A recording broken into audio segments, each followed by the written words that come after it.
pada waktu di KL juga pernah je dihalau untuk keluar daripada rumah sewa.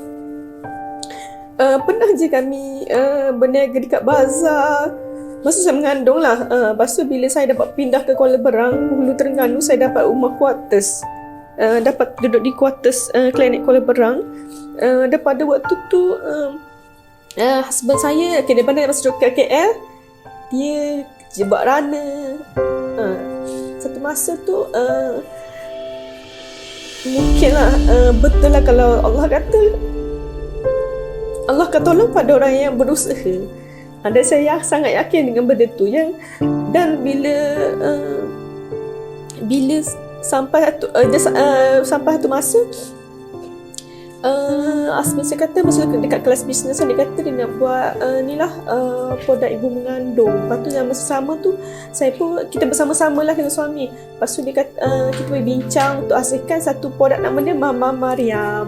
Bukanlah maksudnya kita berniaga terus jadi jutawan, tak, tapi kita kena trust the process. Maksudnya satu hari nanti kita pasti akan capai kejayaan tu. Kita kena percaya dengan proses lah.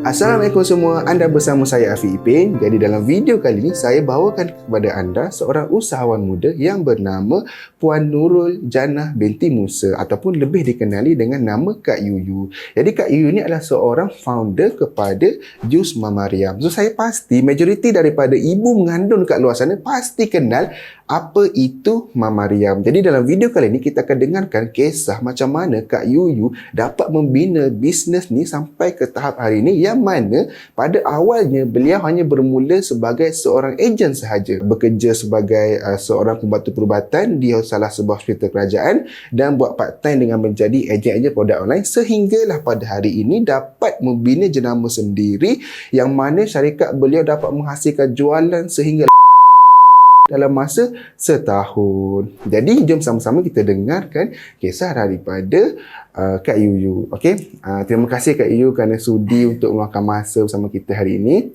Sebelum kita pergi dengan lebih lanjut, boleh Kak Yuyu cerita sikit dengan background Kak Yuyu?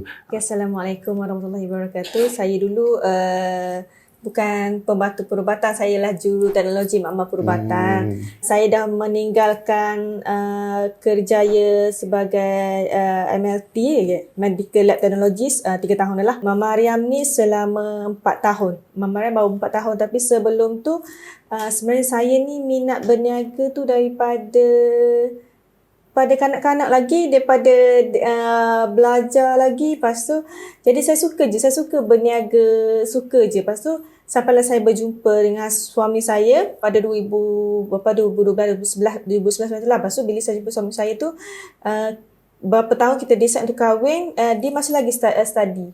Kini saya berkahwin dengan student. Di final year saya baru dapat kerja di HKL masa tu. Kalau masa study ni satu benda yang gamble lah. Kita macam kita tak nampak lagi apa masa depan kita, cuma kita berimpian besar apa.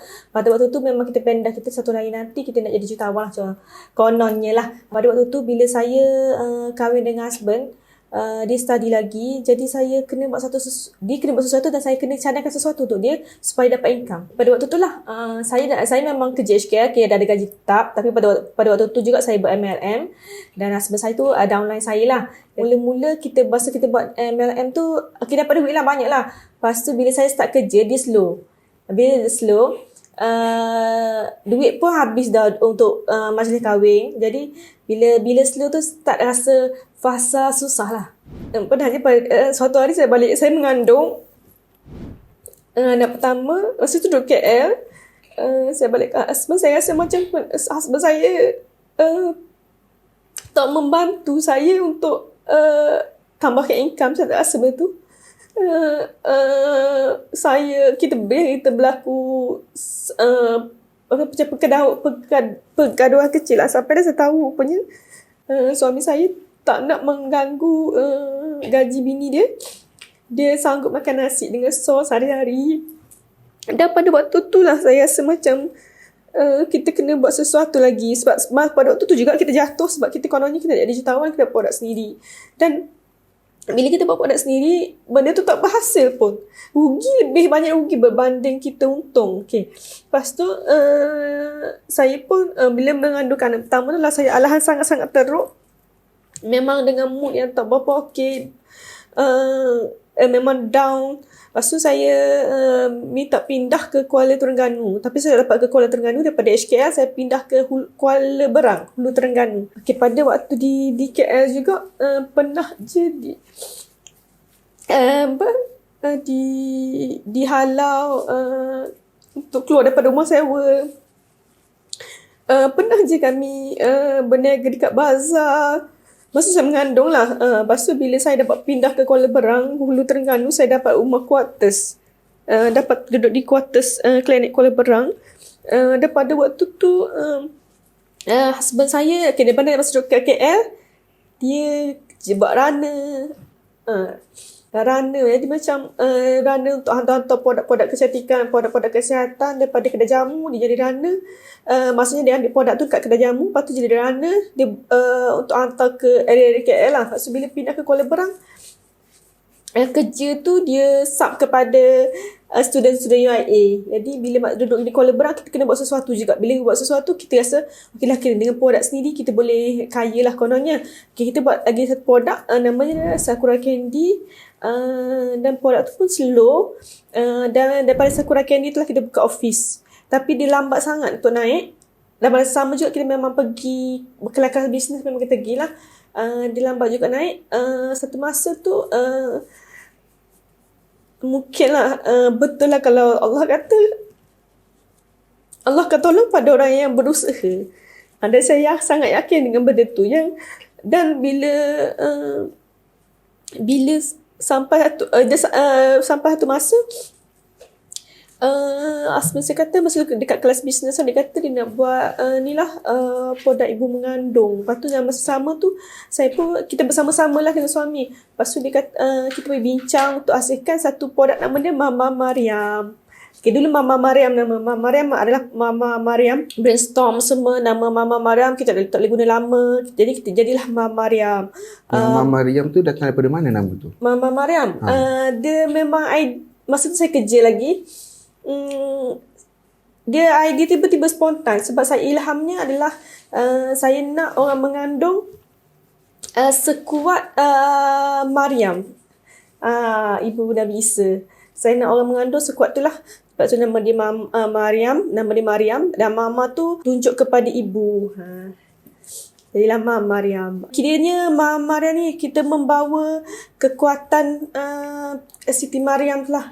Masa dia mengandung pun dia kuat, dia apa orang nak kata pun dia masih lagi kuat. Lepas tu tenaga dia kuat. Maksudnya di situlah kita buat. Dan masa tu juga kita keluarkan tagline ibu sihat kandungan kuat. Bila Mama Mariam ni saya tak tahu lah, dia punya rezekinya Allah bagi. Pada bulan pertama kita terjual 1,000 unit. Bayangkan dulu 500 unit pun pada produk dulu-dulu tu nama dia Bicure, 500 unit pun setahun tu tak habis-habis. Tapi Mama Mariam sebulan pertama kita keluar, kita boleh jual sebanyak 1,000 unit pada bulan pertama masa baru. Masa tu Kak Yu masih bekerja lagi ke berhenti dah? Masa kerja. Saya kerja lagi lah. Okay, lepas tu tadi kan macam Kak Yu cerita masa first mengandung anak tu, dia timbullah pasal susah kan. Sebab duit saving pun habis buat kahwin apa semua kan. Jadi pada masa tu dekat mana Kak Yu cari modal untuk start buat jenama Mama Mariam ni? Pada masa tu, awal-awal tu. Start balik bila kita kumpul, kita jual produk orang. Kita jadi kan, jadi runner. Lepas tu kita buat Google Ads, kita jual macam-macam produk di kedai jamu. Lepas tu tapi produk kedai jamu tu kita buat online. Daripada situ kita kumpul balik duit. Jadinya kita gunakan duit yang seminimal yang mungkin untuk Mama Mariam ni. Lepas tu tahun yang pertama tu pun 6 bulan pertama lah. Untung pun tak nampak untung pun. Kita memang ada sikit je lah untungnya untuk pusing modal je gitu. Lepas tu berapa lama Kak Yu buat Mama Riam ni sehingga sampai satu tahap Kak Yu kata, okey, aku dah boleh berhenti kerja ni, aku boleh fokus pada bisnes tu. Ikutkan pada Sifu Jamal lah, dia kata perlukan 3 tahun komitmen kita. Lebih kurang macam tu, saya lupa dah. Tapi saya kira-kira sebab saya bermula dengan husband tak ada apa-apa. Jadi bagi saya okey je. Saya dulu pakai baby sambung adik punya. Jadi bagi saya okey je. Kira komitmen kita kecil. Duduk quarters, dan kita tak perlu beli benda mewah-mewah pada waktu tu pun. Walaupun Mama Riam pada tahun pertama pun setahun pun 7 angka dah, tapi kita masih lagi saving. Kita memang simpan duit sebab kita memang tak mampu melalui fasa dulu. Sebab kita tahu bila kita naik, bila kita jatuh kita tak tahu. Jadi memang kita tengok daripada komitmen kali 3 tahun tu. Saving tu ada kedap, kalau ada boleh resign. So masuk masa tu produk Mama Riam ni boleh katakan dah stable lah dalam market, baru buat keputusan untuk berhenti kerja masa tu. Baru setahun. Maksudnya nak khabar stable, tak stable lagi. Tapi sebabkan saving. Saya yakin dengan saving saya tu saya berhenti. Dan satu lagi, saya jaga keberkatan masa bekerja. Hari-hari saya call kilang, saya dia dengan staff walaupun saya bekerja. Jadi saya rasa benda tu saya tak guna. Saya bekerja, saya ambil duit makan gaji setiap bulan, tapi saya buat benda yang macam tak berkat lah bagi saya. Dan saya banyak kali ambil cuti sebab saya kena pergi KL untuk pergi kelas bisnes. Okey, macam ialah bila kita cakap bila kita bekerja sepatut 1% masa kita untuk kerja kita tu kan. Tapi bila kita buat benda tu kadang-kadang sebab tu menyebabkan orang yang susah rezeki apa semua tu sebab tak berkat situ kan. Okey, macam Kak Yu dok tadi Kak Yu kata Kak Yu dah pernah buat bisnes sebelum ni macam Sakura Candy, Biuko tak menjadi kan. So daripada peristiwa kegagalan tu, apa yang Kak Yu boleh belajar daripada produk yang tak jadi sebelum ni tu? Satu yang pernah belajar adalah kita kena firm dengan matlamat kita. Yang satu, sebab matlamat kami memang awal kahwin tu saya memang bawa husband saya masuk kelas motivasi. Okey, memang matlamat kita kena jadi jutawan sebelum umur 30 tahun. Memang malau apa pun terjadi kita, tu adalah matlamat kita. Okay, yang pertama. Yang kedua, menuntut ilmu tu memang tak boleh putus. Menuntut ilmu kena non-stop. Memang kita kena sentiasa belajar. Setiap bulan memang kena upgrade. Hari-hari kena ada benda baru belajar. Yang ketiga, bersyukur. Hari-hari memang kena sebut syukur walaupun sekecil-kecil benda. Bila kita bersyukur, Allah tambah nikmat. Tu saya yakin dan percayalah benda tu. Ilmu dengan ilmunya, kita tak buat benda dengan berbuta tuli. Macam Sakura Candy, kami buat agak-agak je. Tak pergi belajar. Jadi tu kesilapan lah. Tu maksud Kak Yu sini, ada modal duit semata-mata tak menjamin untuk keberjayaan satu bisnes tu. Ilmu tu lagi penting lah. Okay. Ilmu dan keberkatan. Okay, macam tadi Kak Yu kata, bila Kak Yu start buat bisnes Sakura Candy, patut awal-awal pun buat Mama Riam tu, masa tu Kak Yu mengandung anak pertama kan. Okay.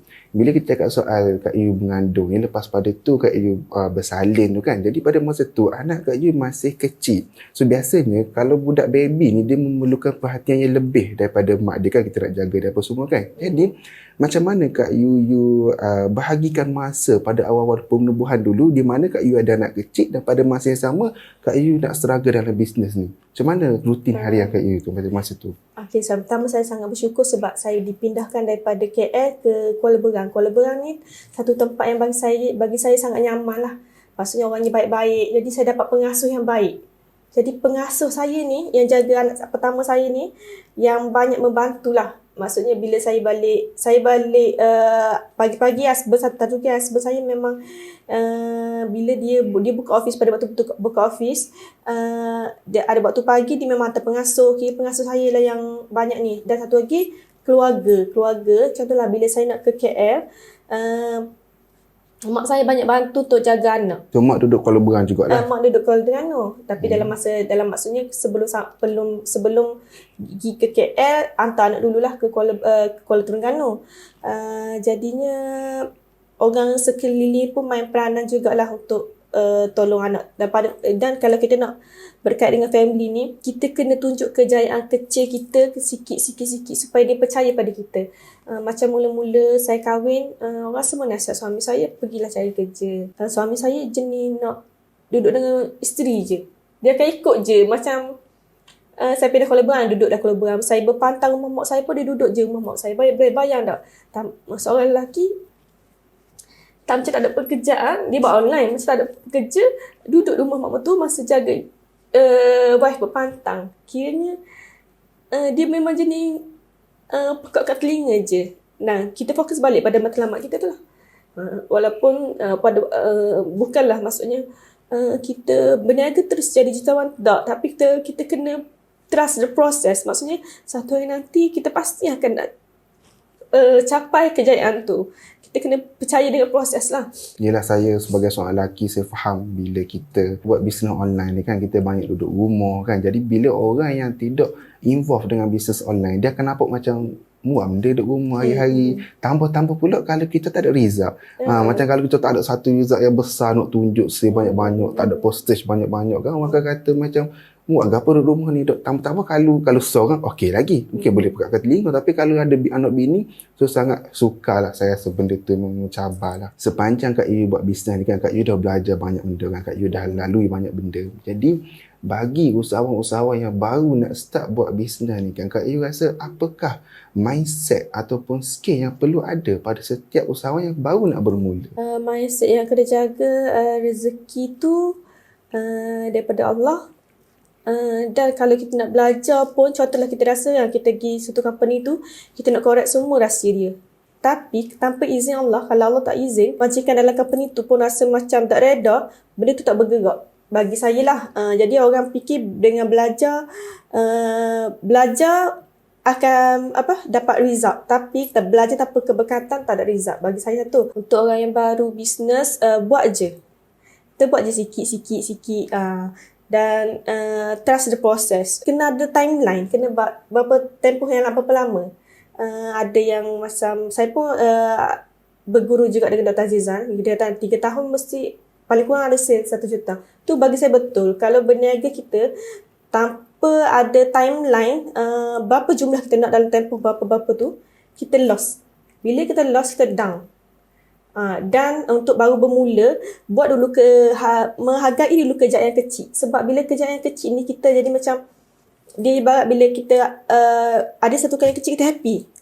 Kita yakin kejayaan besar pun lebih besar kita boleh capai. Walaupun sekecil-kecil kejayaan tu, orang kata apa, dia memberikan satu psikologi mana kita, kalau aku boleh dapat benda ni, aku boleh dapat benda besar lagi kan, aku dapat benda besar lagi kan. Macam tadi kan Kak Yu bagi tahu pasal trust the process kan. Bila kita cakap pasal proses ni, so ada banyaklah kisah jatuh bangun, ada time-time kita rasa down, kita tak boleh pergi. Pernah ada sepanjang Kak Yu buat bisnes ni, Kak Yu rasa macam, aku tak boleh buat dah, aku tak mau buat dah, aku nak give up dah. Ada tak perasaan macam tu sepanjang buat bisnes ni? Tipe kalau tak ada. Memang ada. Setiap level kita ada give up kita. Macam mungkinlah jiwa kita tu memang jiwa kita bisnes. Memang kita suka, betul ada passion kita. Bila kita give up, kita ingat balik. Okay, dulu aku bermula lagi teruk. Bila aku duduk di level sekarang, kenapa aku nak give up? Sedangkan dulu lagi teruk. Contohlah, macam ni, masa mula-mula dengan kita zero, duit pun tak ada, income pun tak ada. Jadi, masa kita bermula tu, orang memandang kita dengan memang tak boleh berjaya, setakat ni je lah boleh. Orang akan memandang kita dengan pandangan sangat-sangat rendah. Kalau pada waktu tu pun kita boleh lawan kata-kata orang pada waktu tu, kenapa waktu sekarang bila waktu nak give up, kita nak give up je. Bila ada satu halangan, cabaran, kita nak give up je. Kena ingat balik kenapa. Kena ingat balik waktu kita bermula. Kenapa kita bermula. Tapi kalau nak give up ni, ikutkan setiap minggu rasa ada nak give up. Setiap bulan mesti ada nak give up. Walaupun pada tahap sekarang ni pun ada juga rasa benda tu. Bila waktu sekarang bila nak give up, saya fikir satu benda, mungkin ni lah grand wise saya lah kan. Saya rasa lah, bila saya fikir balik, ramai lagi orang susah, saya tak mampu tolong. Dan bila saya ingat balik, aku kena berusaha lagi, aku kena teruskan juga. Satu sebab orang kata macam big why kenapa Kak Yu still struggle dalam bisnes ni lah, untuk tolong lebih ramai orang kan.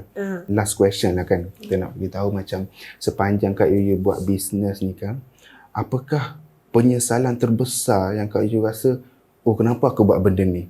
Supaya mungkin ada viewer-viewer kita yang mungkin sama situasi macam Kak Yuyu yang boleh belajar something daripada Kak Yuyu. Yang Kak Yuyu rasa macam kenapa aku buat benda ni, kenapa aku tak buat benda ni? Ada tak benda tu? Saya dah menuntut ilmu lebih awal lagi. Betul kelas motivasi tu bagus, tapi strategi bisnes tu saya dah belajar awal. Kalau saya belajar awal, mungkin kejayaan tu capai awal lebih muda lagi. Sebab dua produk gagal kan, kalau saya belajar lebih awal, mungkin tak timbul kegagalan tu. Tapi kegagalan tu lah yang buat saya rasa tu adalah pengalaman manis. Jadi nak kata menyesal pun tak menyesal lah pengalaman tu, sebab kalau ada dia buatkan saya hari ni. Maksudnya Kak Yu kat sini adalah bila kita nak start buat bisnes ni, perkara yang pertama adalah ilmu dulu. Sebab banyak orang saya jumpa bila kita ajak dia buat bisnes apa kan, salah satu alasan saya nampak adalah pertama sekali macam duit, tak ada duit. Sedangkan sekarang ni banyak je bisnes yang tak perlu pakai duit kan. Jadi ejen semua tak perlu pakai duit pun. Yang kedua ialah kenapa saya tanya Kak Yuyu pada masa penubuhan awal-awal penubuhan Mama Mariam dulu, pada masa tu Kak Yuyu mengandung anak pertama kan. Sebab saya banyak nampak orang menggunakan anak sebagai alasan tau. Dia kata, mu tak apa, mu bujang, mu tak apa, mu tak ada komitmen keluarga, aku ada anak lagi, nak dengan anak sekolah, nak buat gini gitu. Jadi tak sempat nak buat bisnes. Sedangkan kalau kita nak, macam Kak Yu kata kan, Kak Yu jelas dengan matlamat tu, kita akan cari cara letak anak dekat mak ke dan sebagainya lah. Kalau di antara viewer-viewer kita ni nak follow Kak Yuyu ke ataupun nak tahu lebih lanjut pasal produk jus Mama Mariam ni, dekat mana mereka boleh dapatkan maklumat? Boleh pergi ke FB Mama Mariam.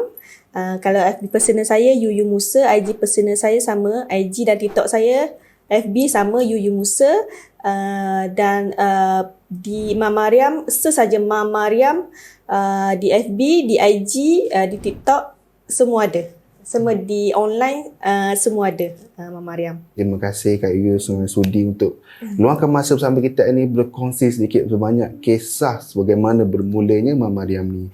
Jadi kepada anda semua, sekiranya anda merasakan video ini bermanfaat bagi anda, jangan lupa untuk like dan subscribe supaya in future saya boleh bawakan kepada anda lebih ramai lagi usahawan seperti Kak Yuyu. Terima kasih juga Afiq sebab sudi untuk datang ke Mama Mariam untuk interview Kak hari ni. Tak ada apa, setakat tu je boleh sharing. Rasanya pengalaman orang lain besar lagi kot. Ni pun apa yang dikeluarkan je, yang difikirkan, benda tu je lah. Okay, terima kasih Kak Yuyu. Kita jumpa lagi dalam video seterusnya. Assalamualaikum.